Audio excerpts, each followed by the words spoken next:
Ya teman-teman semua, balik lagi di KPN News. Masih bahas kaos Subang. Mau bahas apa kita hari ini? Jadi mungkin gua agak sedikit berbeda ya teman-teman untuk konten gua.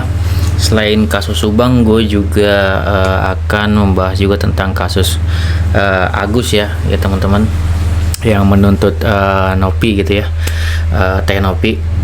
Kenapa gue juga akan mengawal kaos tersebut ya, karena sama halnya seperti kaos Subang, gue juga tergerak ya hati nurani gue untuk membahas hal tersebut juga gitu, sama seperti itu.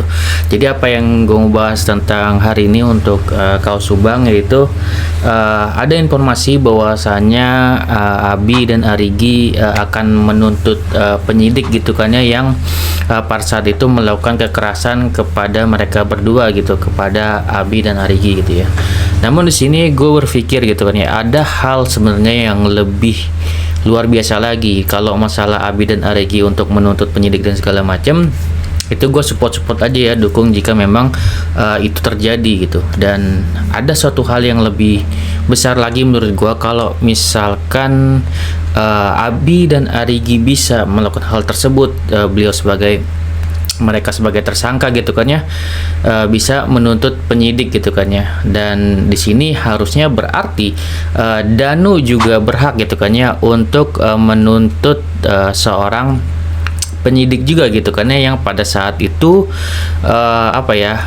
mengintimidasi Danu untuk tidak mengaku siapakah itu, yaitu Taryono ya, yang sudah menjadi tersangka OJ.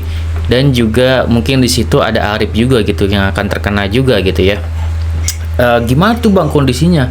Ya di sini kan sudah sangat terlihat ya teman-teman, sudah sangat mengetahui juga di persidangan bahwasanya Danu mengungkapkan bahwasanya di situ ada intimidasi dan menyebutkan seorang nama, yaitu Taryono gitu.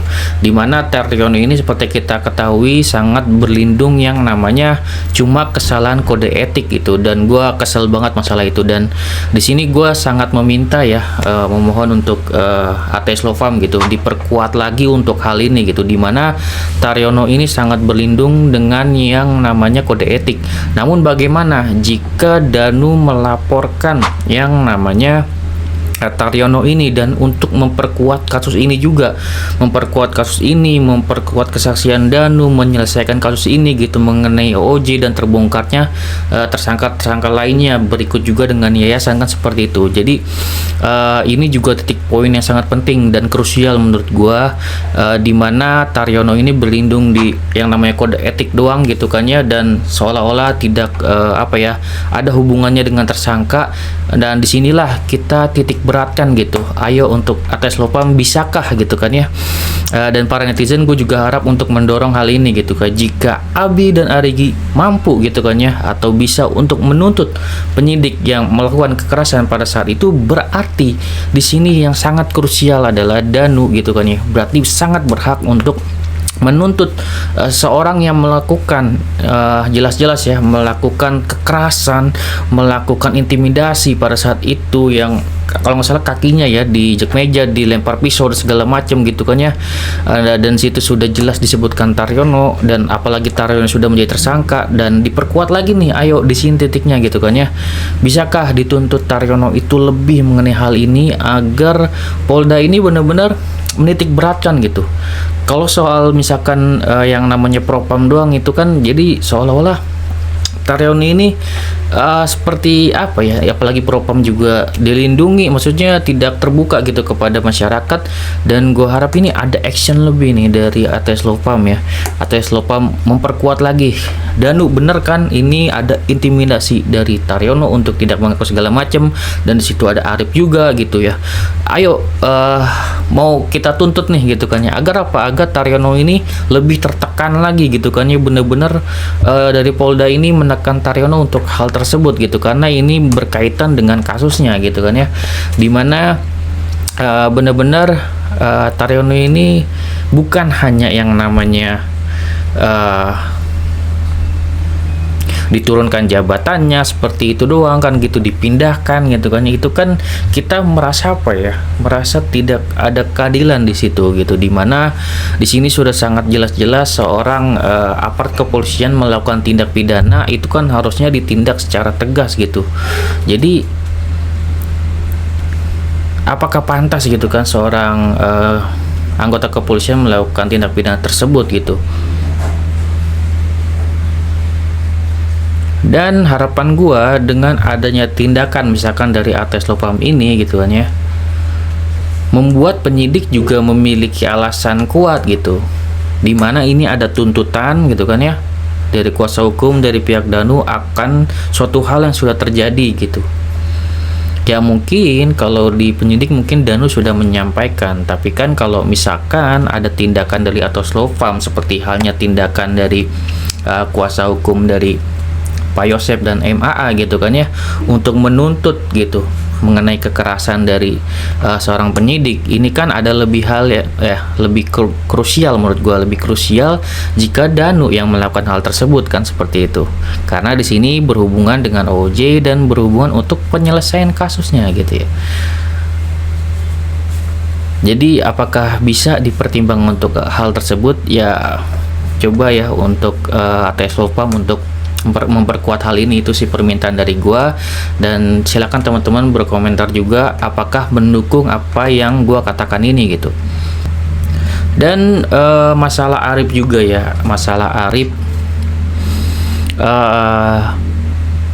gua mungkin agak tekanin kembali juga, ini krusial juga untuk Arif, dimana di situ Danu menyebutkan Arif kalau misalkan Arif mungkin ya tidak merapat ke ATS Lopam atau tidak memiliki pengacara atau seperti apa, itu menurut gua cepat atau lambat ya Arif akan terkena juga gitu. Apalagi di sini kemungkinan besar kalau misalkan ATS Lopam benar-benar menuntut nih, misalkan kayak gitu kan ya, seperti halnya Abi Arigi menuntut penyidik, kemudian dari ATS Lopam menuntut Taryono gitu kan ya, dan juga di situ oknum-oknum lainnya gitu yang benar-benar melakukan tindak kekerasan, intimidasi dan segala macam gitu kan ya terhadap Danu, dan itu diketahui oleh Arif itu. Apalagi di sini Arif tidak mengaku, kan bahaya banget ya buat Arif. Dan disinilah titik krusialnya, dimana Arif ini kemungkinan tidak hanya mengkhawatirkan masalah ia masuk doang gitu ke TKP, tapi harusnya Arif ini juga mengkhawatirkan di mana posisi dia di situ ada juga bersama Taryono juga di tempat di mana si Danu ini diintimidasi gitu. Nah, gimana tuh kalau seperti itu? Apakah Arif bisa berkutik gitu kan ya mengenai dia masuk? Dia tidak bisa berkutik pada tanggal 19, dan kemungkinan besar masalah Danu diintimidasi, dia juga tidak bisa berkutik gitu. Artinya apa? Titik ini menjadi suatu pertanyaan mungkin buat teman-teman semua. Bang, apakah benar kemungkinan besarnya Arif mengetahui hal ini atau kaos ini yang sebenarnya? Sebenarnya ini titiknya gitu kan ya. Sangat kalau misalkan hanya masuk pada tanggal 19 gitu kan ya, diduganya mungkin Arif mungkin tidak tahu banyak gitu kan ya. Namun apabila ia bersama Taryono pada saat Danu diintimidasi, gimana pendapat teman-teman semua? Apakah masih meragukan Arif tidak mengetahui apa-apa? Kalau gua sih ya sangat naif ya kalau misalkan berpikir Arif tidak tahu apa-apa gitu. Di sini poinnya apa? Di sini pada saat Danu menyebutkan sebuah nama, apalagi Arif juga disebutkan, itu juga menjadi penekanan dari Danu bahwasanya Arif ini tahu loh sebenarnya gitu mengenai hal ini gitu. Sebenarnya poinnya di situ ya, kalau misalkan kita peka akan hal ini gitu. Oke, segitu aja video dari gua, semoga bermanfaat. Wassalamualaikum warahmatullahi wabarakatuh. Sinus biar